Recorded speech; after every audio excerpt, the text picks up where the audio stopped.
Android phone वापरकर्त्यांसाठी safe ॲपच्या सूचनांवरील spoken ट्युटोरियलमध्ये आपलं स्वागत आहे. या ट्युटोरियलमध्ये आपण शिकणार आहोत सेफ ॲप इन्स्टॉलेशन, ॲपवर हेल्थ स्पोकन ट्युटोरियल क्विझेस घेणे. चला तर सुरुवात करूया. सेफ ॲप म्हणजे smart authenticated fast exam app. Safe ॲपवर पेपरमुक्त आणि फसवणूकमुक्त अशा परीक्षा आयोजित केल्या जाऊ शकतात. हे मानवी मूल्यांकनाची कंटाळवाणी प्रक्रिया काढून टाकते. हे विद्यार्थ्यांना त्यांचा स्मार्टफोन वापरून वर्गात क्विझ घेण्यास अनुमती देते. सेफ ॲप हे अँड्रॉइड फोन आणि आयफोन या दोन्हीसाठी उपलब्ध आहे. या ट्युटोरियलमध्ये आपण अँड्रॉइड फोनवर ॲप कसे वापरायचे ते शिकणार आहोत. सेफ ॲप इन्स्टॉल करण्यापूर्वी तुमच्या फोनची भाषा इंग्लिशमध्ये सेट करा. हे ॲप इन्स्टॉल करण्यासाठी तुमच्या फोनवर गुगल प्ले स्टोअरवर जा. सेफ ॲप शोधा. शोध परिणामांमध्ये तुम्हाला सेफ ॲपचा लोगो दिसेल. त्यावर क्लिक करा. मग इन्स्टॉल बटनवर क्लिक करा. आता तुमच्या फोनवर सेफ ॲप इन्स्टॉल झाले आहे. पुढे ॲपवर हेल्थ स्पोकन ट्युटोरियल क्विझेस कसे घ्यावेत ते पाहूया. सेफ ॲप उघडा. तुम्हाला लॉग इन पेज दिसेल. तुमचा प्रशिक्षक तुम्हाला तुमचा वैयक्तिक ईमेल आयडी आणि पासकोड देईल. उदाहरणार्थ ईमेल आयडी हा असेल आणि पासकोड हा असेल. ईमेल आयडी लिहिलेल्या जागेवर क्लिक करा. तिथे तुमचा ईमेल आयडी टाईप करा. त्यानंतर पासकोड लिहिलेल्या जागेवर क्लिक करा आणि तुमचा पासकोड टाईप करा. लक्षात ठेवा, तुमचा पासकोड हा केस सेन्सिटिव्ह आहे. कृपया पासकोडमध्ये कॅपिटल आणि स्मॉल अक्षरे योग्यरित्या टाईप करा. तुमचा ईमेल आयडी आणि पासकोड टाईप केल्यानंतर लॉग इन बटनवर क्लिक करा.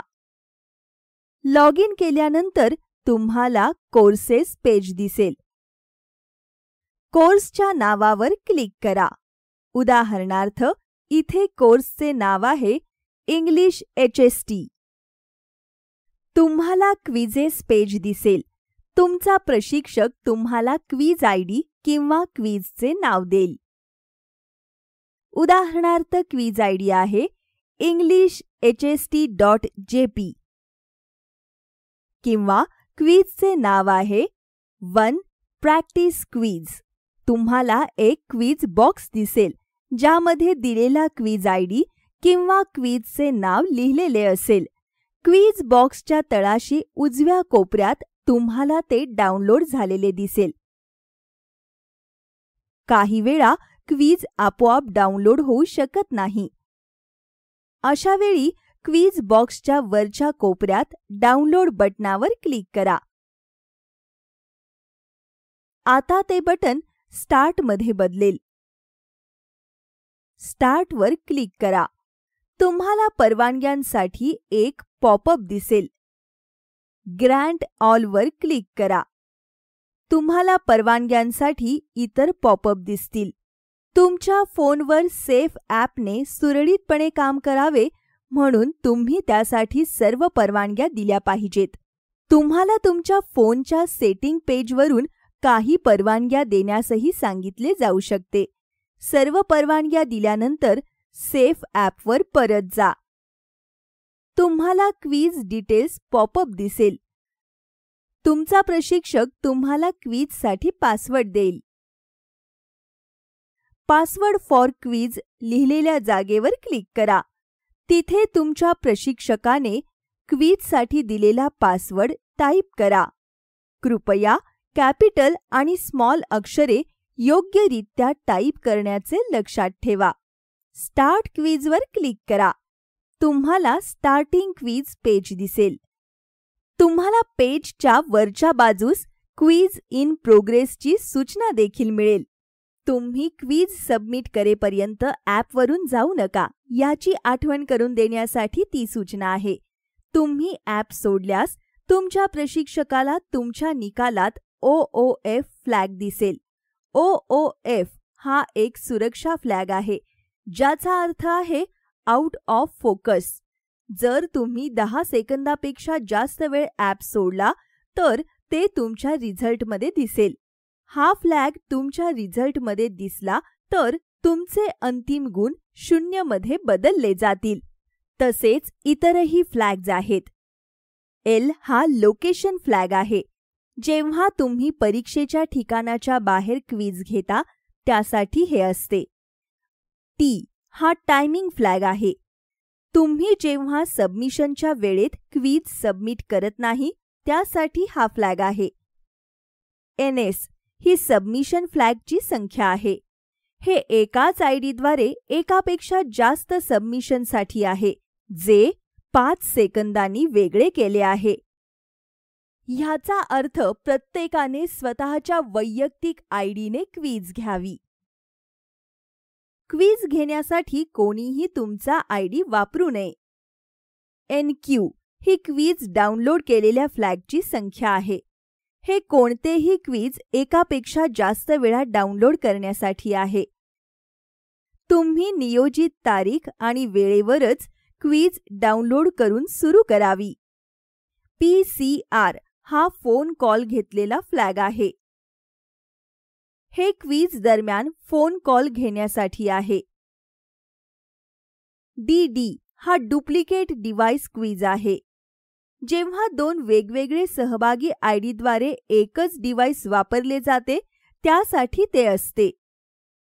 पुढे तुम्हाला नेव्हिगेट टू क्वेश्चन पेज दिसेल. ह्या पेजवरील पहिल्या प्रश्नावर क्लिक करा. तुम्हाला क्वेश्चन 1 दिसेल. हेल्थ स्पोकन ट्युटोरियल क्विजमधील प्रश्न फक्त एकाच प्रकारचे असतात. ते सर्व एकल योग्य उत्तर प्रकारचे प्रश्न आहेत. अशा प्रश्नांसाठी पर्यायांच्या सूचीमधून योग्य ते उत्तर निवडा. पर्याय निवडण्यासाठी त्या पर्यायासाठी दिलेल्या वर्तुळावर क्लिक करा. प्रश्नाचे उत्तर दिल्यानंतर पुढील प्रश्नांसाठी टॅबवर क्लिक करा. तुम्ही क्विज दरम्यान कोणत्याही वेळी कोणत्याही प्रश्नावर जाऊ शकता. तुम्ही पेजच्या तळाशी उजव्या कोपऱ्यात नेक्स्ट बाणावर देखील क्लिक करू शकता. त्याने तुम्हाला पुढील प्रश्नाकडे जाता येईल. खालील उजव्या कोपऱ्यातील प्रिव्हियस बाण हा मागील प्रश्नावर जाण्यासाठी आहे. तुम्ही चुकीचा पर्याय निवडल्यास तुम्ही तो बदलू शकता. तुम्ही योग्य पर्यायासाठी वर्तुळावर क्लिक करून योग्य पर्याय निवडू शकता. क्विज सबमिट करण्यासाठी किती वेळ शिल्लक आहे हे पेजच्या वरील बाजूस दर्शवले आहे. जर ते 0.0 पर्यंत पोहोचले तर क्विज आपोआप सबमिट केली जाईल. प्रत्येक प्रश्नाचे गुण प्रश्नाच्या वरील उजव्या कोपऱ्यात दाखवले आहेत. लक्षात ठेवा, प्रत्येक प्रश्नासाठी नकारात्मक गुण आहेत. कधी-कधी तुम्हाला एखाद्या प्रश्नाचे योग्य उत्तर माहीत नसते. त्यामुळे तुम्हाला त्या प्रश्नाचे उत्तर द्यायचे नसते. तरी देखील तुम्ही त्या प्रश्नासाठी आधीच पर्याय निवडला आहे. अशा वेळी तुम्ही क्लिअर ऑप्शन्स बटन वापरू शकता. त्यासाठी पेजच्या तळाशी उजव्या बाजूला असलेल्या वर्तुळावर क्लिक करा. तुम्हाला 3 पर्याय दिसतील: कॅल्क्युलेटर, मार्क फॉर रिव्ह्यू आणि क्लिअर ऑप्शन. त्या प्रश्नासाठी तुम्ही निवडलेला पर्याय पुसून टाकण्यासाठी क्लिअर ऑप्शनवर क्लिक करा. सर्व प्रश्नांची उत्तरे दिल्यानंतर तुम्ही क्विज सबमिट करावी. त्यासाठी पेजच्या वरील उजव्या बाजूला सबमिट क्विज बटनावर क्लिक करा. तुम्हाला क्विज सबमिट करायची आहे की नाही हे विचारणारा एक पॉपअप दिसेल. येस वर क्लिक करा. तुम्हाला आता क्विज कंप्लीटेडचे पेज दिसेल. येथे तुम्हाला तुमची सबमिशनची स्थिती हिरव्या रंगात सबमिटेड म्हणून दिसली पाहिजे. तसे दिसत नसल्यास कृपया तुमच्या प्रशिक्षकाशी संपर्क साधा. बॅक टू मेन स्क्रीनवर क्लिक करा. तुम्हाला आता पुन्हा कोर्सेसचे पेज दिसेल. यासह आपण या ट्युटोरियलच्या समाप्तीकडे पोहोचलो आहोत. सहभागाबद्दल धन्यवाद.